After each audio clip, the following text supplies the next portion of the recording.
전도서 3장의 말씀입니다. 전도서 3장 11절로 15절까지의 말씀. 전도서 3장 11절로 15절.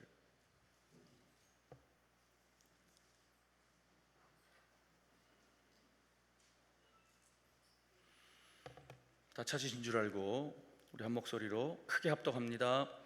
하나님이 모든 것을 지으시되 때를 따라 아름답게 하셨고 또 사람들에게는 영원을 사모하는 마음을 주셨느니라. 그러나 하나님이 하시는 일에 시종을 사람으로 측량할 수 없게 하셨도다. 사람들이 사는 동안에 기뻐하며 선을 행하는 것보다 더 나은 것이 없는 줄을 내가 알았고 사람마다 먹고 마시는 것과 수고함으로 낙을 누리는 그것이 하나님의 선물인 줄도 또한 알았도다. 하나님께서 행하시는 모든 것은 영원히 있을 것이라 그 위에 더할 수도 없고 그것에서 덜할 수도 없나니 하나님이 이같이 행하심은 사람들이 그의 앞에서 경외하게 하려 하심인 줄을 내가 알았도다. 이제 있는 것이 옛적에 있었고 장래에 있을 것도 옛적에 있었나니 하나님은 이미 지난 것을 다시 찾으시느니라. 아멘. 관악구 봉천동에 위치한 해오름교회 최낙중 목사님이십니다. 오늘 본문을 중심으로 하나님과 함께 일하는 자는 이라는 제목으로 말씀을 증거하실 때 응답의 시간, 축복의 시간 되시길 바랍니다. 우리 하나님 앞에 영광의 박수 올려드립니다. 할렐루야. 할렐루야. 귀한 연보를 바치신 분이 계십니다. 고우주 성도가 마음의 소원을 썼네요. 같이 기도합니다. 살아계신 하나님께 영광을 돌립니다. 말씀을 전하고 듣는 이 시간에 우리 모두를 진리 가운데로 인도해 주옵시고 증거된 말씀이 잘 박힌 목과 같이 마음 판에 박기를 원하며 좋은 땅에 떨어진 씨앗처럼 100배의 열매를 맺게 하여 주옵소서. 믿음으로 귀한 연보를 바치면서 마음의 소원을 썼는데 그 중심을 받아 주옵시고 마음에 원하는 소원대로 이루어지는 큰 믿음도 주옵소서. 예수님 이름으로 축복하고 기도합니다. 아멘.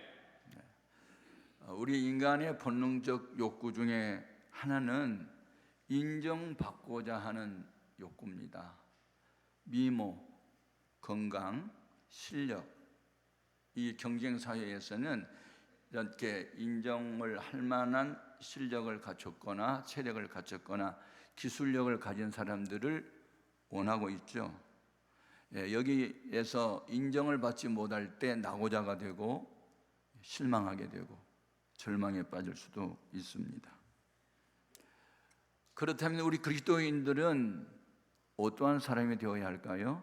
성경이 답인데 이스라엘의 제2대 왕을 세우기 위해서 하나님이 사무엘 선지자를 통해 이새의 아들들 중에 하나를 왕으로 세우라 하는 명령을 받고 이새를 만나서 당신네 아들들 중에 왕감이라고 생각되는 사람을 집으로 모이게 하시오 그랬는데 그때 엘리압이라고 하는 장자를 비롯해서 7명을 모으게 하고 막내 아들 다윗은 양지키도록 하죠. 다시 말하면 아버지 이새의 마음에 너는 왕감은 아니야 라는 생각을 했고 기골이 장대하고 미모가 뛰어났던 엘리압 같은 큰아들이 왕이 되리라고 생각을 한 거죠. 그런데 하나님이 사무엘을 통해서 이제 기름병을 머리에 부으려고 하니까 아니야. 그래가지고 아니란다. 둘째, 셋째, 7명을 다 해도 아니라고 하니까 그럼 당신 아들 또 없어요? 저 들에서 양 지키고 있는 막내가 있는데요. 데려오시오. 얘가 크니 하고 외모로 볼 때는 인정을 받을 만하지 못했지만 그 마음가짐이 하나님 보시기에 합당한지라 그에게 기름을 부어 왕으로 삼으라. 아멘. 오늘날 이 사회에서 실력으로 보나 미모나 건강이나 하여튼 기술력 등등 인정받지 못해서 낙오된 사람일 수 있어도 하나님이 인정하면 계획대로 쓰는 거예요. 아멘. 네. 그래서 성령을 받고 거듭난 사람의 불타는 소원이 있어요. 그것은 내 소원이 아니고 주님이 원하시는 소원이 내 손으로 바꿔지면서 그 소원은 구체적으로 주여 나를 의의 병기가 되게 하시고 평화의 도구가 되게 하시고 축복의 통로가 되게 하소서. 주여 나를 평화의 도구로 써주소서가 우리 기도 제목이 되는 겁니다. 저도 지금 이 강단에서 이 말씀을 외치고 이제 오후에는 또 우리 본교회 가서 또 말씀을 외쳐야 되는데, 이게 이제 자존감이죠. 하나님 나를 사랑한다는 자존감, 하나님이 나를 들어 쓴다는 자존감. 10월 달에도 제가 14번을 설교해야 하는 스케줄이 지금 잡혀 있어요. 이런 것들을 생각하면 나 같은 죄인이 무엇인데 하나님이 나를 이렇게 들어 쓰실까? 오직 복음, 오직 예수, 오늘 하나님 말씀, 이것만이 인생 문제의 해답임을 전하는 자가 되기 때문에 하나님이 나를 보실 때 사랑스러워 보이나 봐, 예뻐 보이나 봐, 그런 생각을 가져요. 그 의식이 무슨 의식이냐면 자존감이라고 그래요. 자존감. 여러분, 보통 불신자들은 자신감을 갖죠. 남보다 뛰어난 실력을 가졌을 때 자신감, 기술력을 가졌거나 체력을 가졌거나 자신감. 그런데 골리앗 장군이 다윗을 만날 때 무슨 막대기 하나 들고 나타나니까 내가 네 눈에 짐승의 새끼 하나로 보이느냐, 뭐 이런 식으로 비웃었잖아요. 너는 칼과 단창으로 내게 오지만 나는 내가 모욕하는 망군의 여호와의 이름으로 내게 가노라 하고 물매를 던졌을 때 던졌던 물매가 골리앗 장군의 이마에 박혔고 쓰러졌고, 자기는 칼이 없었지만 다윗의 목을 자르겠다고 손에 들고 있는 그 칼을 빼가지고 목을 잘라버리는, 여러분, 하나님이 쓰임을 받는다는 게 영광입니다. 기쁨입니다. 자존감이에요. 오늘 모이신 여러분에게는 이런 자존감이 넘치기를 주의 이름으로 축복합니다. 그런데 이제 하나님의 속성 가운데 영원성이라는 게 있어요. 영원성. 하나님의 비윤리적 속성이 5가지가 있는데 그 중에 하나가 전지성이죠. 우리의 과거와 현재를 알고 있고 미래도 알고 계세요. 다 아시죠? 그래서 온전전 알지, 그래서 전지성. 두 번째가 올마이티라고 해서 전능성. 못할 게 없죠. 뭐 죽은 자도 살리고 산 사람도 죽이고 죽는 사람도 고치는 전능성. 세 번째가 편재성이죠. 어디든지 계시죠? 어디든지 계세요. 편재성. 그리고 네 번째가 불변성이죠. 옛날 아브라함 때 하나님은 지금 이 시간 우리의 하나님 될 수 있고, 엘리야의 하나님은 나의 하나님 될 수 있고, 다윗의 하나님은 나의 하나님이 될 수 있고, 다니엘의 하나님은 나의 하나님이다, 이렇게.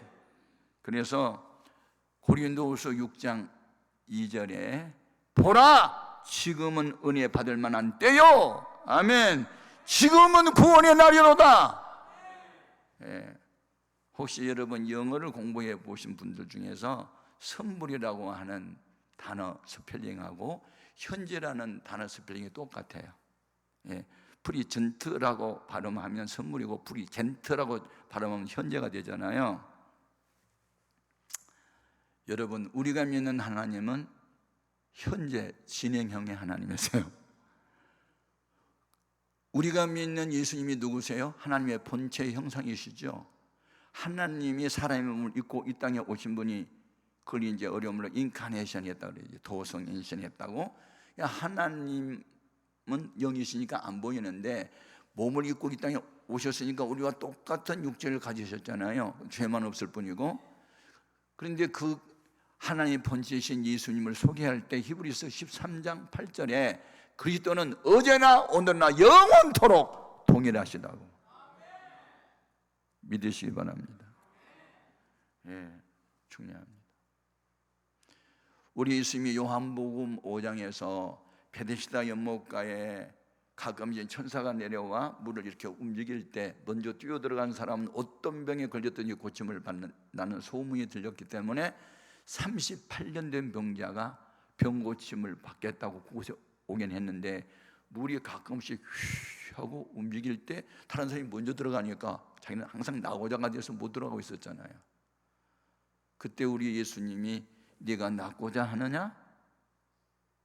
말씀하시고 네 자리를 들고 일어나 걸어가라 할 때 발과 발목에 힘을 얻고 벌떡 일어나서 누워있던 짐승을 자기가 들고 걸어가는 기적이 벌어져요.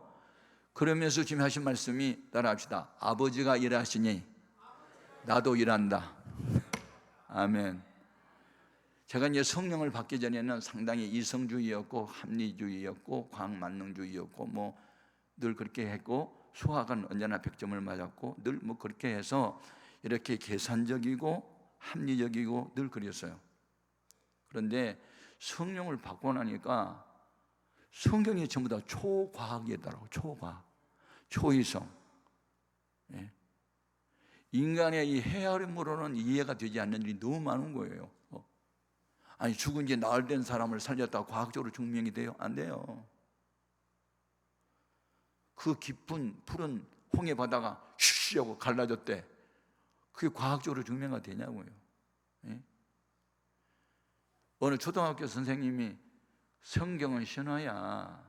어디에 바다가 갈라지겠어. 그 갈대밭 숲이었는데 바람이 부니까 그렇게 갈라진 것처럼 보였어. 그러니까 학생이 그런데 선생님 왜 말하고 사람이 빠져 죽어요? 그러니까 대답을 못했대. 여러분, 그래서 우리는 이 초과학적이고 초이성적인 그 비합리적일 수도 있지만 하나님의 능력을 믿을 수 있기를 바라요. 아멘.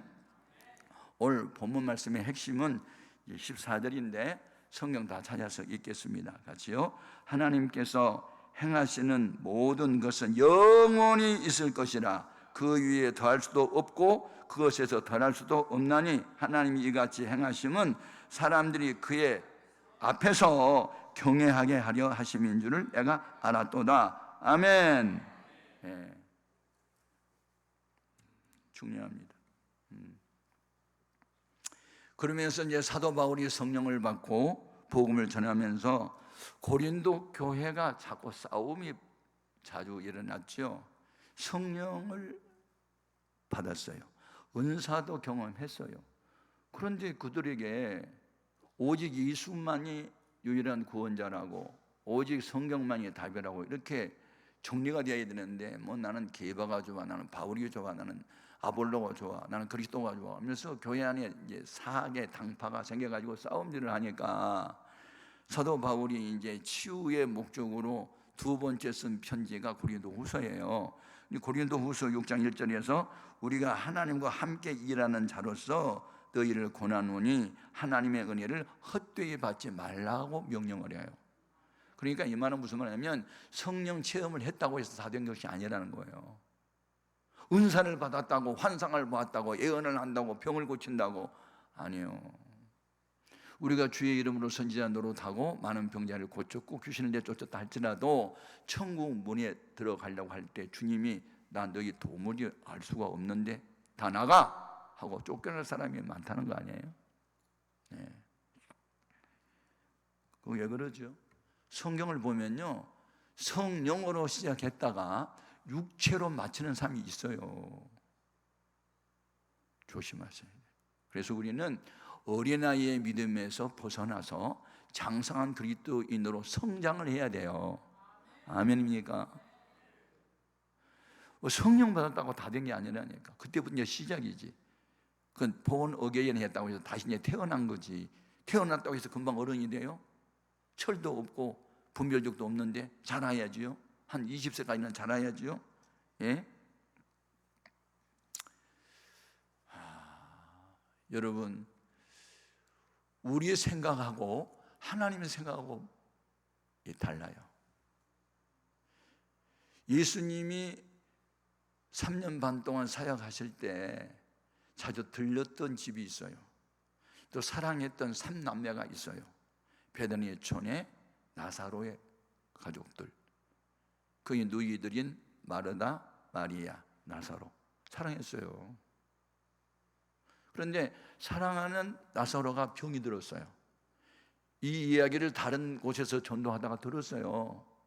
그러면 내가 사랑하는 사람이 이제 병 들었다. 그럼 달려가든지 고쳐주는 것이 정상인데 예수님은 그 죽을 병이 아니야. 그리고 안 가셔요. 그런데 나중에 죽었잖아요. 그래서 이제 예수님이 나사로가 죽어가지고 장사가 돼서 이제 나흘이 돼서 송장 썩는 냄새가 날 때 비로소 와요. 그때 마르다가 예수님을 만나서 요한복음 11장 21절에 주께서 여기 계셨더라면 내 오라비가 죽지 아니하였겠나이다 라고 원망을 해요.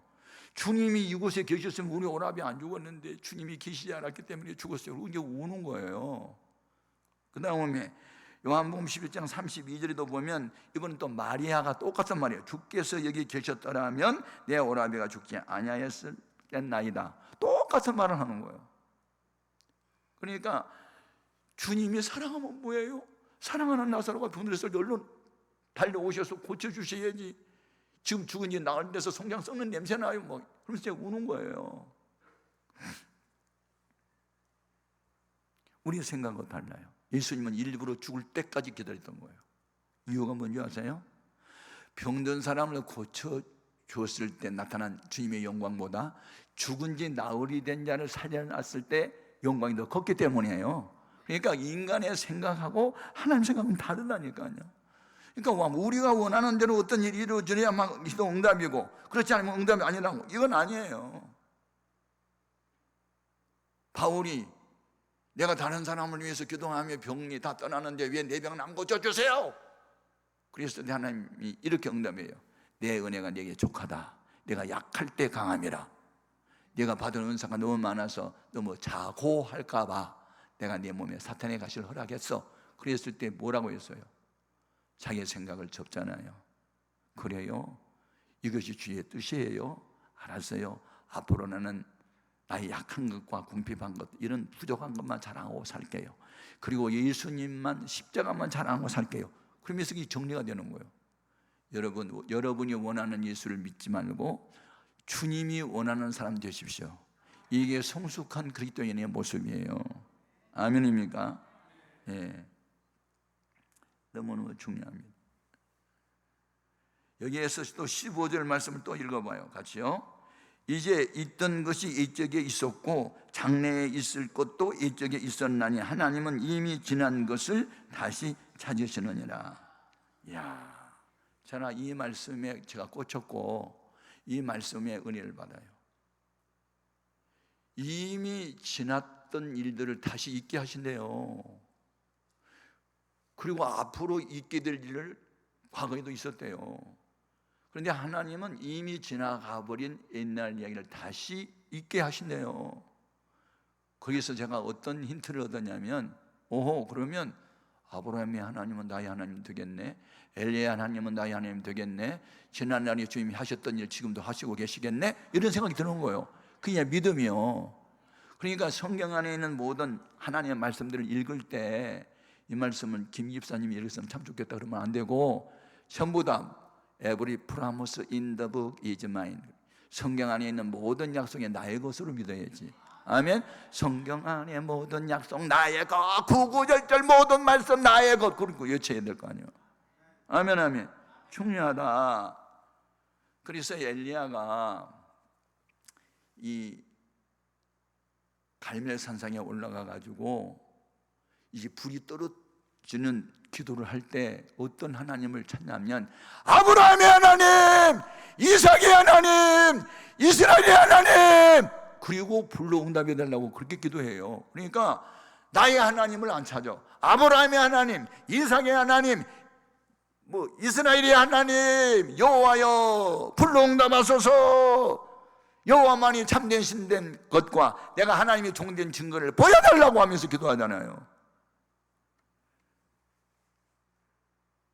제가 이런 말씀을 읽으면서 야, 하나님의 시간은 언제나 오늘이야, 지금이야. 아브라함의 기사를 읽다가 옛날 이야기구만, 그렇게 치부하잖아, 그렇게 간주하잖아. 아브라함의 하나님은 나의 하나님이야, 그렇게 믿어줘. 아멘, 아멘. 이삭의 하나님은 나의 하나님이야, 믿어줘. 이스라엘의 하나님은 나의 하나님이야, 믿어줘. 그것이 하나님이 원하는 말씀인 줄로 믿습니다. 아멘, 아멘. 중요합니다. 예? 아브라함의 하나님을 찾았던 이유가 뭐죠? 아브라함의 믿음에 대해서 로마서 4장에 자세히 기록해 놨어요.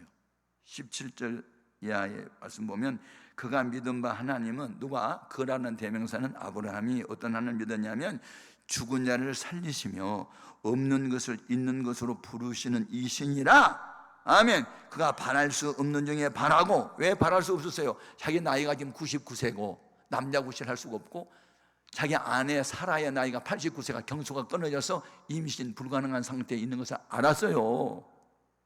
그래도 75세 때에 부름을 받을 때 내 후손이 하늘의 별처럼 바닷가의 모래처럼 많아질 거야 라는 약속만 붙잡은 거예요.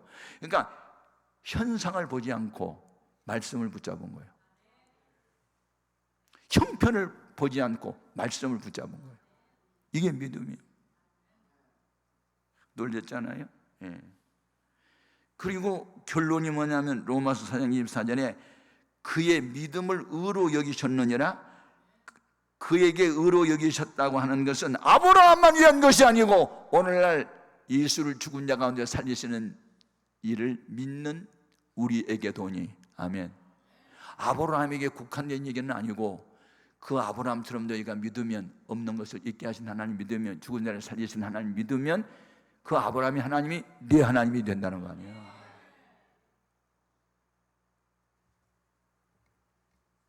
참 여러분, 믿음이 문제네요. 예. 아브라함의 기사를 읽을 때 옛날 이야기로 읽으면 안 된다니까. 그때의 하나님은 지금 나의 하나님이다. 그렇게 믿어야지. 아멘. 이삭은 어떤 분이요? 순종의 대명사요. 백세에 얻은 외아들, 그 나이에 이제 이삭의 나이가 한 17살 정도 됐거든요. 고 1이나 2 정도 됐어요. 그런데 하나님이 어느 날 네 아들 이삭을 모리아 산으로 데려다가 내게 번제로 바쳐라는 명령을 내리잖아요. 창세기 22장 1절에. 그게 시험이라는 말이 나와요. 시험. 그 시험은 영어 성경에 보면 템테이션이 아니고 테스트예요. 테스트. 템테이션은 뭐냐면 감언 이슬로 유혹하다는 의미고, 그러니까 마귀가 하는 시험은 다 템테이션이에요. 그다음에 하나님이 우리에게 시험하는 것은 테스트인데, 테스트는 뭐냐면 진위를 알아보다, 검사해보다, 조사해보다는 뜻이거든요. 그러니까 백세에 얻은 외아들보다 나를 더 사랑해? 나보다 외아들이 더 좋아? 너 한번 검사해봐야 되겠어. 더 테스트해봐야 되겠어. 그리고 이제 하나님 시험하잖아요. 그때에 아브라함이 어떻게 하지요? 주신 이도 여호와시고 달라 하신 분도 여호와시면 바쳐야지 뭐. 단순한 거예요. 신앙은 단순한 거예요. 아멘. 그리고 이제 아이를 데리고 모리아 산으로 3일 길을 가잖아요. 갈 때 아들이 물어요. 아빠, 번제 쓸 나무도 칼도 불도 다 있는데 번제할 양은 어디 있어요? 너다! 그러면 도망가면 안 되니까 하나님이 다 예비해 놨겠지. 그리고 가는 거예요. 그래서 현장에 딱 갔을 때 양이 안 보였잖아요. 그런데 갑자기 아버지가 자기를 딱 붙들더니 손을 뒤로 하고 줄로 묶더니 칼을 빼가지고 찌르려고 하니까 아하, 내가 번제물이었구나. 그걸 이미 알게 됐어요. 그때 도망가세요? 가지 않아요. 하나님이 나를 번제물로 요구했나 보다. 그럼 뭐 바쳐줘야지 뭐. 그리고 영어로 to obey 한 거예요. 그러니까 복종한 거예요. 제가 이 기사를 읽으면서 백세에 낳은 외아들을 하나님께 번제로 바친 아브라함의 믿음도 대단하지만 그 아버지 손에서 죽기까지 복종하는 이삭은 더 위대하게 보이더라니까. 그러면서 이삭 너는 예수님을 닮은 자야. 빌립보서 2장 8절에 예수님은 죽기까지 복종했는데 너도 예수님 닮아서 죽기까지 복종하네. 도망가지 않고 아버지 떠밀어버리지 않고.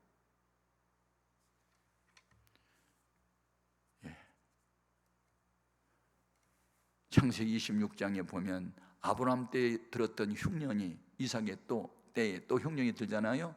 그래서 인간의 이성과 지성은 애굽의 나일강 삼각주 쪽으로 이사를 가면 농사할 수 있고 목축할 수 있다. 그래서 이제 그리로 이사를 가려고 하룻밤 가다가 거랄이라고 하는 지역에서 잠을 자는데 그날 밤에 꿈에 여호와 하나님이 나타나셔서 너 애굽으로 내려가지 말고 이 땅에 머물러 있어라. 내가 네 아버지하고 언약한 것을 지켜야 된다. 그때 그래도 지금 비가 안 오는데 가야지요. 그리고 고기 뿌리고 간 게 아니라 그래요. 보따리에 풀고 그 땅에 머물러요. 비가 왔어요? 안 왔어요? 땅을 팠어요. 우물을 만났는데 샘의 근원을 만났고 그래서 그 해에 농사하여 100배는 얻게 돼요. 여러분, 인간의 이성과 지성으로 신앙생활 하면 안 돼요. 하나님 명령이 떨어지면 아멘 하고 우리는 순종해야 될 줄로 믿습니다. 제가 이제 군대 가기 전에 무당 불러다가 군만이 하는 어머니 전도하고 갔거든요. 우리 어머니가 대굿을 많이 했어요. 징징징징징징 밤새도록 신들린 무당 한 두세 명 불러다가 하면요, 하여튼 할머니 할아버지 살아생전의 흉내를 다 내요. 그 음성 그대로 동네 사람들이 모여가지고 탐복을 해요. 그 노인네가 그 말 했는데 그랬는데 어쩌면 거기 똑같이 하네. 전부 다 그냥 거기에 귀신한테 사로잡혔어요. 그래가지고 대굿이 뭐냐면 안방에 있는 귀신 내쫓고 건너방 귀신 내쫓고 마루 귀신 내쫓고 부엌 귀신 내쫓고 나중에 마당 귀신까지 쫓아내는 게 그게 대굿이요. 첫 저녁부터 굿을 시작하면 새벽까지 해요. 한참 하다가 떨어졌다 교통비가 떨어졌다 그러면 또 2, 3만 원 돈 나와. 그다음 한참 하다가 또 떨어졌대 또 나와. 밤에 돈 타령해. 그래가지고 다니 돈이 이만큼 쌓이면 나중에 그 아침에 다 가지고 가버려. 그렇게 속기를 수도 없이 했어요. 우리 가정이, 우리 엄마가. 그런데 내가 이제 예수를 믿으면서 우리 집에 미친 사람이 이제 두 분 계셨는데 아빠는 술에 미쳤고 엄마는 이제 무당에 묻혔는데 나는 이제 예수한테 미쳤네. 그냥 미친 사람이 셋이 된 거예요. 근데 결론적으로는 예수한테 미친 내가 이긴 거예요. 아멘 하시라고. 남의 일이라고 아멘도 안 하냐? 한번 해봐. 아멘. 그래서 이제 어머니를 전도하기 위해서 40일을 울었어요. 제가 복을 받은 이유는 목사님이 무슨 말씀을 하면 저는 아멘만 했어요.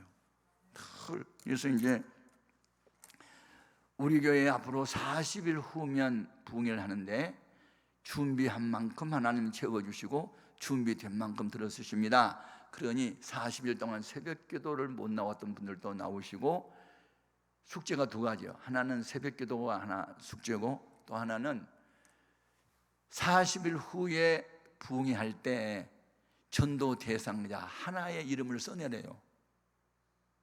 그 중에서 불신 가족을 먼저 써래요.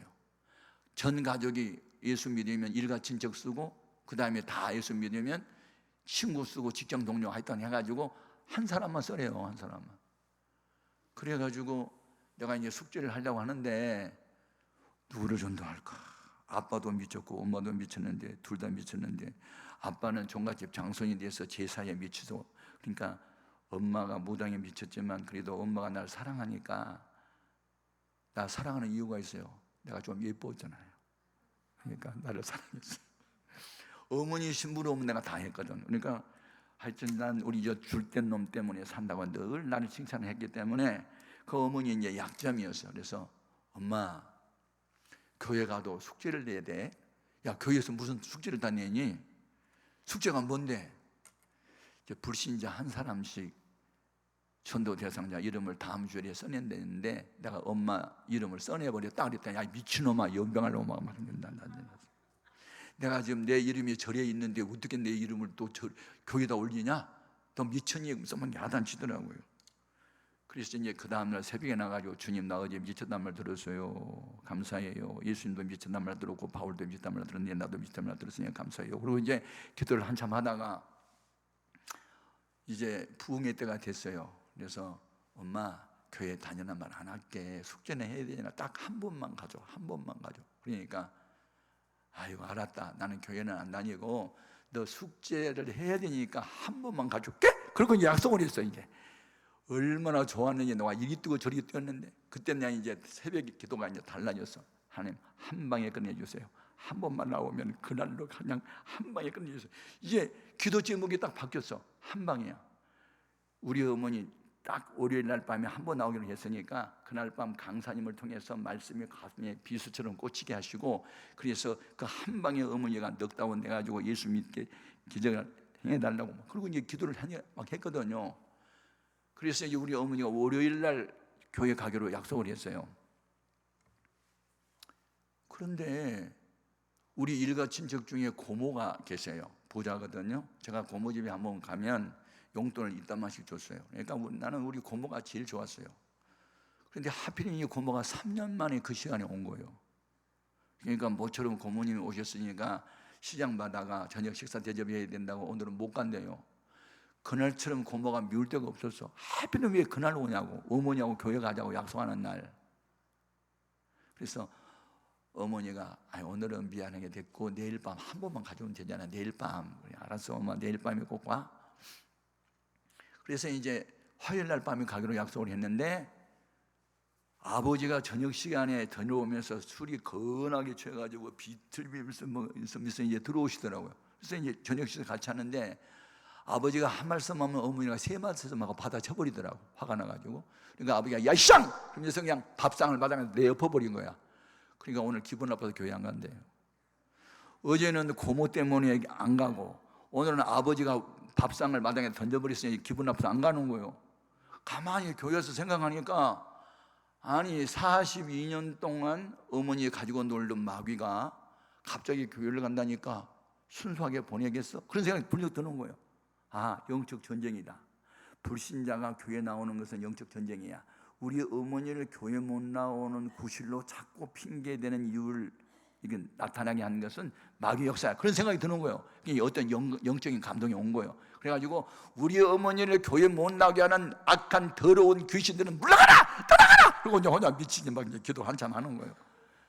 그래가지고 이제 그날은 기분 잡치니까 안 가고 이제 수요일 날 가기로 했거든요. 수요일 날. 왜냐면 한 번 약속은 지켜야 되니까. 그런데 수요일 날 오후에 어디를 다녀오더니 컬럭컬럭하고 독감이 걸렸네. 열이 펄펄 나가지고 이불 속으로 쏙 들어가면서 아이고 추워. 아니 뭐든지 불덩이 좀 뜨거운데 몸은 또 춥다면서 들어가 버리네. 그러니 그 먼 길을 어떻게 모시고 가냐고요. 독감이 걸렸는데. 하필이면 독감이 또 그따 오냐고. 한번 불신자 한번 전도 한번 해보세요. 이 마귀가요 그냥 호락호락 하러가지 않습니다. 그래가지고 교회 가서 울었습니다. 왜 부흥회는 진행하고 있고 다 끝나갈 무렵인데 우리 어머니 독감에 걸려가지고 이불 속에 들어가 버리니 식사도 못하니 어떻게 하면 좋냐고. 그래서 목요일 날 보니까 더 아파. 어제보다 더 많이 아파가지고 움직이지도 못해. 금요일 날 오후쯤 되니까 조금 열이 떨어지더니 뭐 물도 마시고 뭐 비틀거리시는데 어머니 숙제는 해야 되잖아. 야 연명할 놈아, 숙제고 지랄이고 내가 지금 죽겠는데 무슨 교회냐? 야단치는 거예요. 어머니 숙제는 해야 되잖아. 한 번만 가줘. 그러니까 아들을 사랑하는 어머니가 아들 숙제 때문에 한 번만 가기로 해서 아장아장하고 이제 걸어온 거예요. 어머니 아장걸음으로 가다 보니 너무 늦었네. 그래서 어머니 뒷자리에 앉혀놓고 나는 찬양대원이니까 중간에 이제 통성기도 할 때 들어갔어요.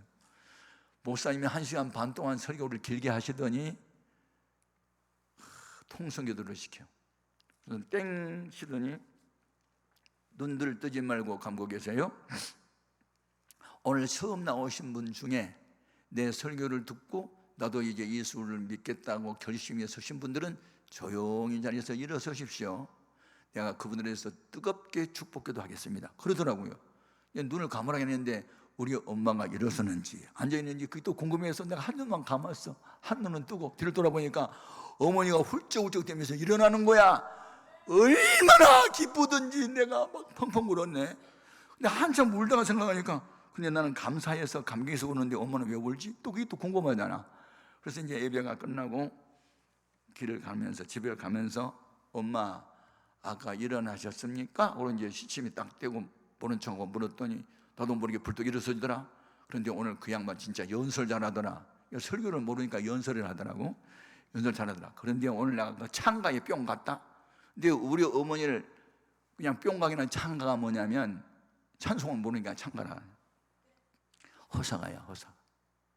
세상 만사 살피니 참헛되구나. 부귀공명 장수는 무엇하리요. 고대강실 높은 집 문전옥답도 우리 한 번 죽으면 일장의 춘몽. 재물 많아 못해 나 죽은 후에 안고 가나 찌고 가나 헛수고로다. 빈손 들고 왔으니 또한 그같이 빈손 들고 갈 것이 명백지않나. 그런 찬송이 12절이나 있어. 그만할래? 12절을 다 한 거예요. 그런데 이 찬송가를, 이 복음성가를 듣다 보니까 자기가 깨달은 거예요. 어차피 인생은 나그네고 죽으면 천당 있고 지옥이 있으면 그 예수를 믿어야 되잖아. 그래 막 눈물이 쏟아져가지고 벌떡 일어났대. 그러면서 이제 우리 어머니가 예수를 믿게 됐고, 그래서 이제 우리 어머니가 새벽 기도를 그때부터 하기 시작하는 거예요. 그리고 내가 이제 군대를 갔잖아요. 군대를 갔다 왔는데 우리 집이 이사를 했더라고요. 이제 없던 초등학교 하나가 생기니까 초등학교 들어가는 골목에 우리 어머니가 집을 하나 마련해 가지고 구멍가게를 낸 거예요. 그래가지고 공책, 뭐 이렇게 필기도구, 뭐 색연필, 뭐 과자, 껌 이런 것도 이제 파는데, 거기 진열장에 보니까 진로 소주, 백과소주가 나란히 쭉 진열되어 있더라고. 그러니까 이제 구멍가게를 하니까 술집은 아니더라도 병술은 파는 이제 가게가 된 거예요. 그런데 군대를 딱 제대하고 와서 그걸 보는 순간에 이건 아닌데, 이미 교회 집사님이 돼가지고, 아니 술집은 아니지만 왜 이렇게 백화소주, 진로소주 등을 왜 팔아? 이제 그렇게 마음이 이제 느낀 거예요, 내 마음에. 그래서 이제 교회 가가지고 우리 술 안 파는 가게 해달라고 이제 하나님께 울면서 기도를 하는데, 수요일 날 밤 예배가 마치고 저는 집에 바로 오지 않고 1시간 반 동안 교회에서 울면서 이제 기도를 하고 이제 늦게 왔어요. 늦게 왔는데 선로반에서 일하는 사람들이 한 4명이 와가지고 김치 깍두기 하나 갖다 놓고 그 백화소주, 진로소주 그거 한 병 더 가져와, 한 병 더 가져와. 그래가지고 우리 어머니는 또 알았어요 그거 갖다 주고 있더라니까. 그걸 보는 순간에 말씀이 팍 생각나. 여러분, 성령 받으면 지난번에 주님이 하셨던 말씀이 생각납니다. 아멘. 요한복음 14장 26절에 보면 전에 들었던 말씀을 생각나게 하시리라. 누가? 성령님이. 그런데 어떤 말씀 생각나냐면 요한복음 2장에 보니 예루살렘에 예수님이 가셨을 때 성전에 들어가시니 사람들이 돈을 바꿔주고 비둘기를 팔고 양을 팔고 소를 파는, 그래서 만민이 기도하는 집을, 장사하는 집을, 강도의 굴을 만들었다면서 상을 엎어버리시더라고 주님이. 그래서 나도 주님 닮기 위해서 기도했는데 저 상을 엎어버려야 되겠네, 그런 생각이 들었어.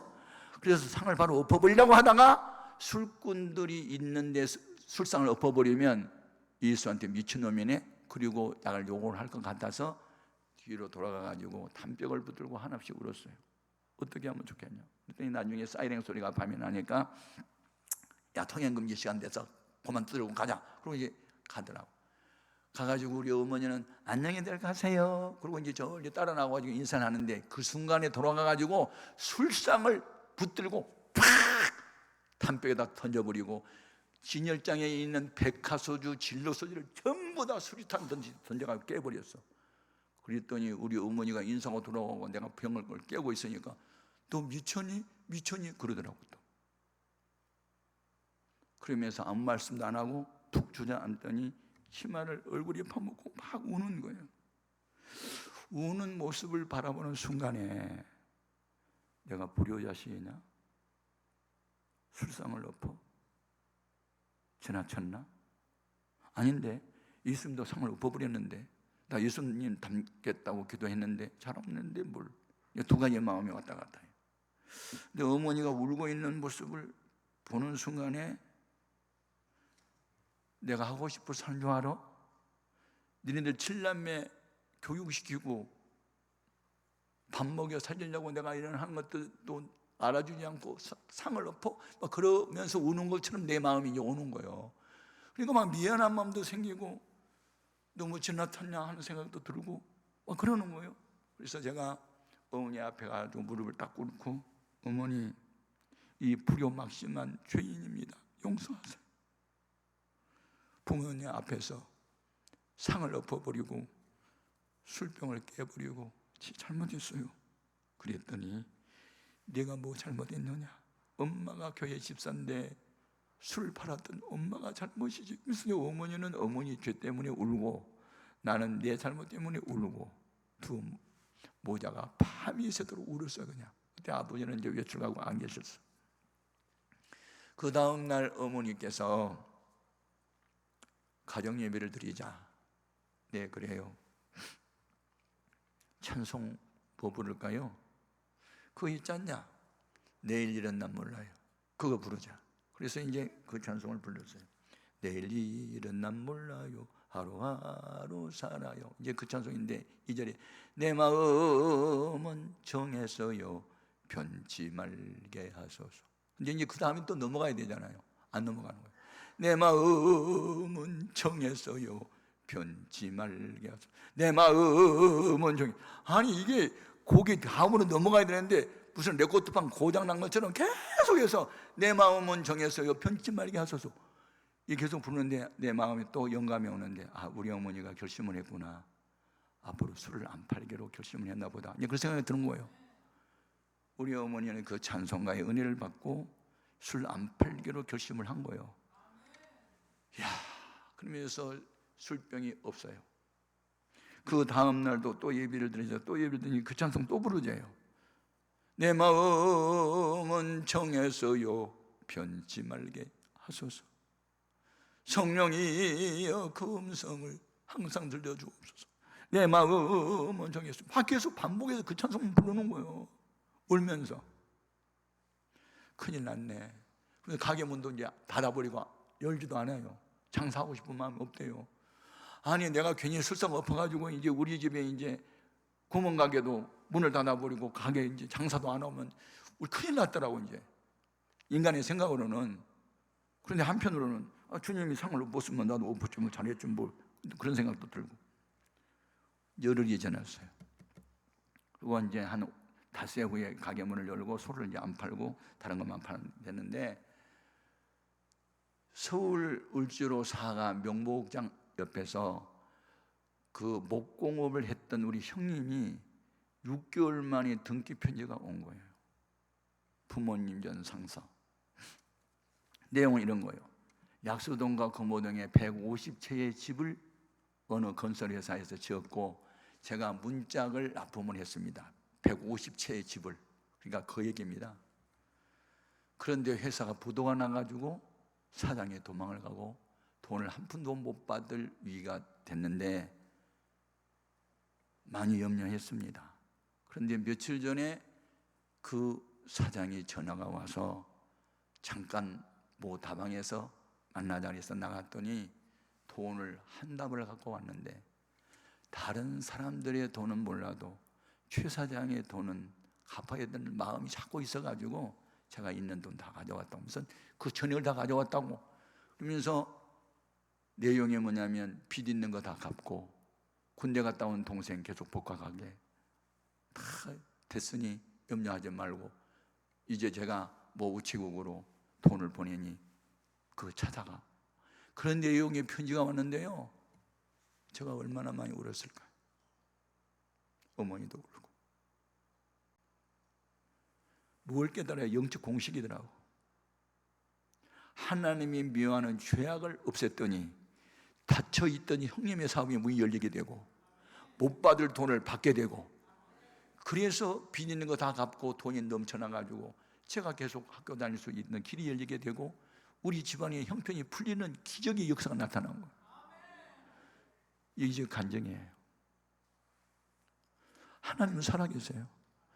하나님이 하시는 일은 영원히 있어요. 옛날에 있었던 일로 끝나지 않아요. 지금도 있어요. 하나님이 기뻐하지 않은 상을 엎어버려야 되는 거예요. 아멘. 죄악을 이렇게 부셔버려야 되는 거예요. 우상을 없애버려야 되는 거예요. 그러면 내일 일은 몰라요. 그날 성령의 감동하는 대로 순종만 하면 되는 거예요. 그러면 하나님이 닫혔던 문을 열어주시는 거예요. 안 됐던 일이 되게 하는 거예요. 우리는 그런 하나님을 믿어야 되죠. 우리가 믿는 하나님은 영원하세요. 영원하세요.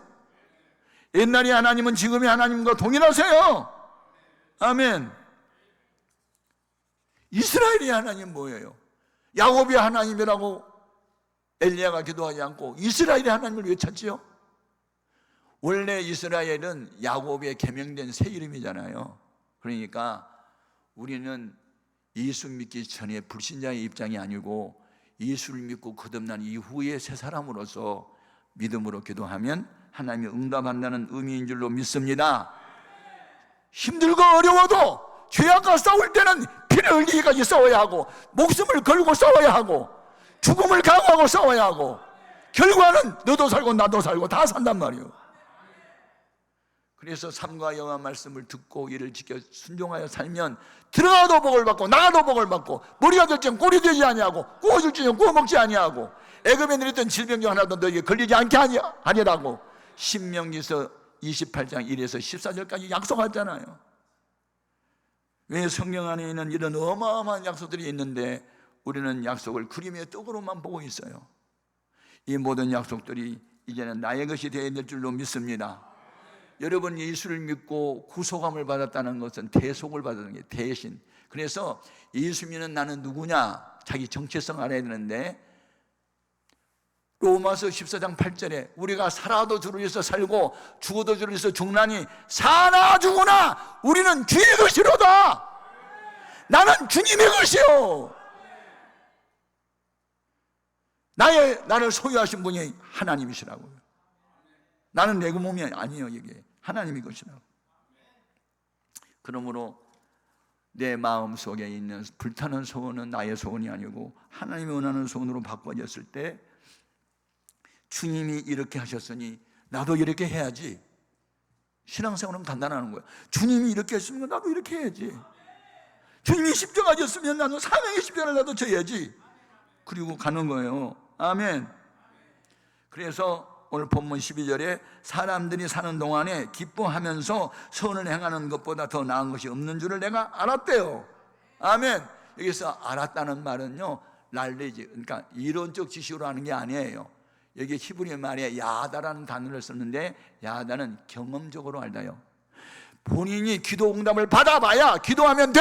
라고 말할 수 있고, 본인 난치병에 걸렸다가 고침을 받아봐야 하나님은 지우자야! 라고 말할 수 있고, 자기가 찌지에 가난한 상태에 있다가 믿음으로 살아서 복을 받아봐야 하나님은 복을 주셔!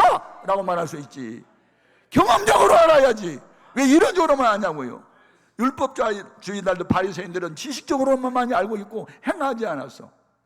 근데 우리 예수님은 몸소 본을 보여주면서 너희도 나처럼 해봐 하고 본을 보여주면서 기도도 본을 보여주면서 기도하라. 전도도 본을 보여주면서 전도하라. 아멘.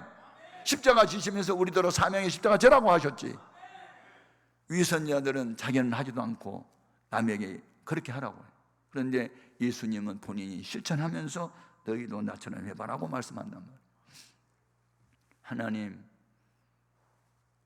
일하시니 나도 일하게 하시고, 나는 이제부터 주님의 손에 잡혀서 의의 병기로 평화의 도구로 축복의 통로로 살기 원하며, 이게 나의 자존감이며 내 평생의 목표며 삶의 의미며 가치며 하나님 방법입니다. 나는 이제부터 내가 원하는 삶을 살지 않고 주님이 원하는 삶을 살래요. 하나님 날 붙잡아 주시고 그렇게 들어서세요. 그렇게 하나님께 내 맡겨버리고 살다 보면 주님이 너는 나 닮았어 그렇게 말씀하시는. 제가 에스더서를 읽다가 또 감동을 받아요.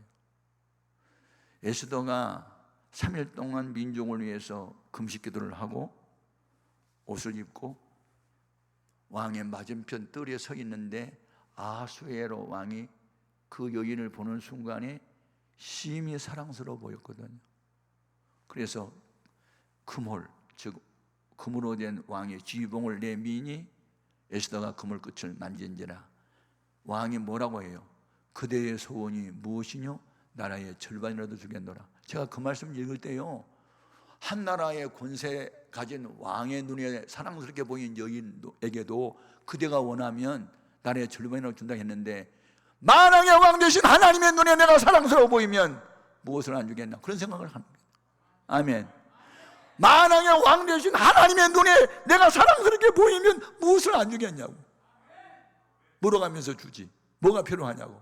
아멘입니까? 생각만 해도 주지. 그래서 뭘 달라고 떼쓰지 말고 주님이 기뻐한 일을 행하면서 기도를 해야 기도 응답이 오는 줄 믿습니다. 오늘 낮에 우리 기도 제목, 하나님이 일하시니 나도 일하게 하시고, 하나님이 이렇게 하셨고 아브라함이 이렇게 했으면 나도 이렇게 하시고, 이삭이 이렇게 했으니 나도 그렇게 하게 하시고, 이스라엘이 이렇게 했으면 나도 이렇게 하게 해주세요. 엘리야가 이렇게 했으니 나도 이렇게 하게 하세요. 아멘입니까? 그래서 성경 안에 나오는 믿음의 사람들의 얘기는 옛날 얘기로 끝난 것이 아니고 이것은 나를 향하여 주신 말씀이고 오늘 지금 나에게 주신 말씀이니 나도 그렇게 해야지. 그리고 행하면 그때부터 주의 손길이 함께하는 거예요.